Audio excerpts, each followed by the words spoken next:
Faced with these realities made clear by the fossil record, evolutionists directed all their attention to the claim that man evolved from ape-like creatures. 6,500 different ape species have lived so far, and the majority of them are extinct. The skulls of these extinct apes, both big and small, constituted a great resource for evolutionists on which to exercise their imaginations freely.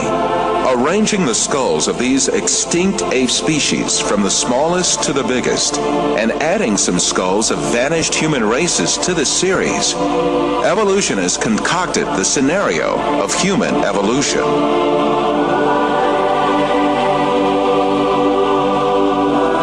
The most important role of this scenario is given to the extinct ape species called Australopithecus. The first Australopithecus fossil was found in 1924 by a paleontologist named Raymond Dart.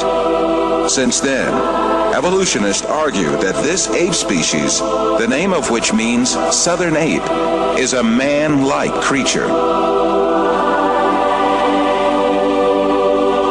However, when Australopithecus and chimpanzee skeletons are compared, it is seen that there is no important difference between the two. In the face of this fact, evolutionists hypothesized that Australopithecus walked upright on its 2 feet, differently from other apes. However, two world-renowned anatomists, Lord Solly Zuckerman and Professor Charles Oxnard, refuted this allegation. Simply put, Australopithecus, advanced as the ancestor of man by evolutionists, is merely an extinct ape species.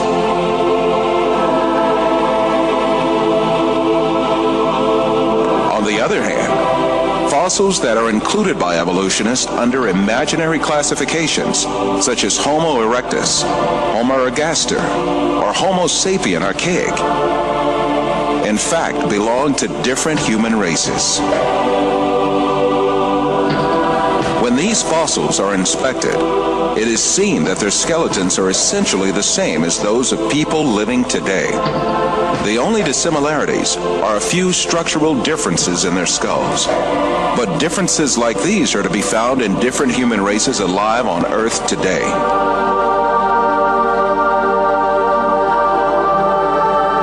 The famous evolutionist paleontologist Richard Leakey admits that the difference between the skulls classified as Homo erectus and those of modern men is only racial. These differences are probably no more pronounced than we see today between the separate geographical races of modern humans.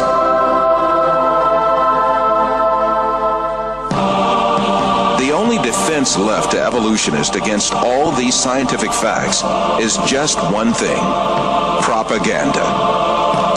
The baseless scenario of the human evolution is imposed on the public by means of imaginary drawings that appear in evolutionist publications. In these drawings, creatures with hairy bodies and simian features are decked out with overtones of human-like motifs. The given impression is that these half-man, half-ape transitional forms did live once. From time to time, drawings that present snapshots from the social life of these creatures are made. These misleading drawings are introduced in a particular sequence to engrave the scenario of the human evolution on the subconscious of society. Even in the most famous scientific publications, there frequently appear such window dressings called reconstructions and imaginary family tree drawings made by their inspiration.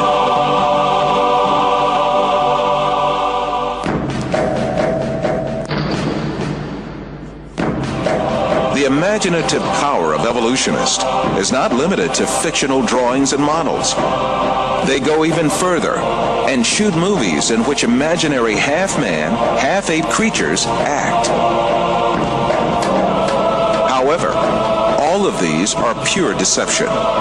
The only evidence at hand is generally nothing more than a few skull fragments or a tibia. The hair, skin, nose, ears, lips, or other facial features of a living being cannot be determined from its bone remains.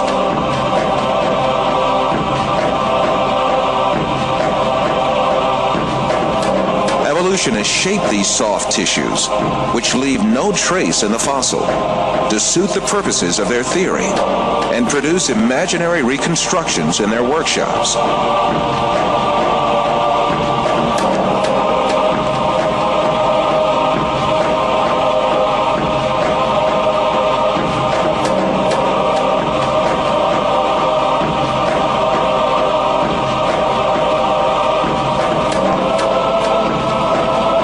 Houghton from Harvard University states that these drawings have no scientific value. You can, with equal facility, model on a Neanderthaloid skull the features of a chimpanzee or the lineaments of a philosopher. These alleged restorations of ancient types of man have very little, if any, scientific value and are likely only to mislead the public. Evolutionists go so far in this subject that they can even invent very different faces for the same skull. The three entirely different reconstructions made for the fossil called Zinjanthropus is a famous example showing how persistent evolutionists are in producing these false masks.